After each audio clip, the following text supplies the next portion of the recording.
So Solo Leveling Season 2 released a few weeks ago, and not gonna lie, it's peak. I know I say that a lot for a lot of the anime I cover, but Solo Leveling is definitely a hit. After watching Season 1 of Solo Leveling, I was so hooked that I finished the manhwa. Not gonna lie, it took me a minute to actually finish it because the pacing wasn't amazing for me. In my opinion, the anime fixes that though. Solo Leveling is really that anime, and if you haven't already watched it, you sleep. But on a real note, if you haven't already seen Season 1 of Solo Leveling, watch it before you watch this video. Alright, let's get into this video. So Season 2 basically starts a little bit after the end of Season 1. A good majority of the first episode is just recap, so I'll skip over that. So after episode 1, Jinwoo goes to his sister's parent conference meeting, and after he finishes it, he takes his sister's friend to a gate purchased by the White Tiger Guild to convince her that being a hunter is dangerous. When they enter the C-rank gate, it changes into a red gate, which basically means they can't leave until they defeat the main boss, and they get transported to a snow environment. Not even 2 minutes after entering, ice elves show up and shoot an arrow at the group, and Jinwoo catches it with ease. Not gonna lie, one of them got knocked off, but it is what it is. Look at these ice elves, they're really not playing no games. So the group leader decides that they can't stick together because the lower ranks will be dead weight. And not gonna lie, he held himself and his group. While Jinwoo and his shadows were straight frying the snow bears, Kim and his group got ran down by the ice elves again. The ice elves are really the buy-ins of Solo Leveling. Kim runs away, and when he finds out Jinwoo's group is just chilling, he starts seeing red. He goes straight after Heijin, the B rank, but Jinwoo comes out of nowhere and puts him down real quick. This leads to the entire group of ice elves pulling up again. So once the ice elves pull up, Baruka basically says, "My homeboy trying to run the ones," and Jinwoo flash steps towards him and slices his head off. And then he proceeds to challenge Baruka. Jinwoo got it, not gonna lie. Then he summons his shadows and they start boxing. Not even 1 minute later, this man runs down on these 3 archers and cooks them. This man really is an ore farmer because he did not need to do all that. So now we get to the interesting part of the episode. Baruka and Jinwoo start fighting. This fight scene was so beautiful and no one can tell me otherwise. Jinwoo and Baruka were straight boxing. One of the cleanest scenes to me was when Jinwoo gets his dagger stuck under Baruka's foot, makes it disappear, and summons it back in his hand.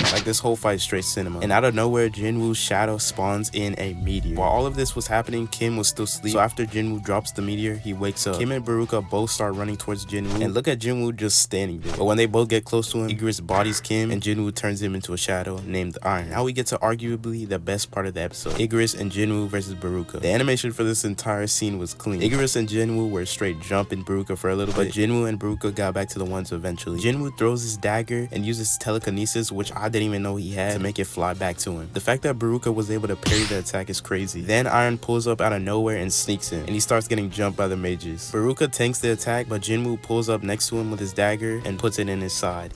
Pause. Iron takes his hammer, and you know the rest. But before I keep talking, look how Jinwoo just starts walking away in the back. This man really ore farms every chance he gets. So then the portal opens back up and the group walks out. The White Tiger Guild leader, Baek, tries pressing Jinwoo and it doesn't work. And that's basically it for episodes 1 and 2. I know I was supposed to post this video a month ago, but I barely had any time to work on this video, so forgive me. But let me know what you guys think of Solo Leveling so far, and if you want me to make another video on episodes 3 and 4. I hope you guys enjoyed the video, and I'll catch you guys next time. Peace.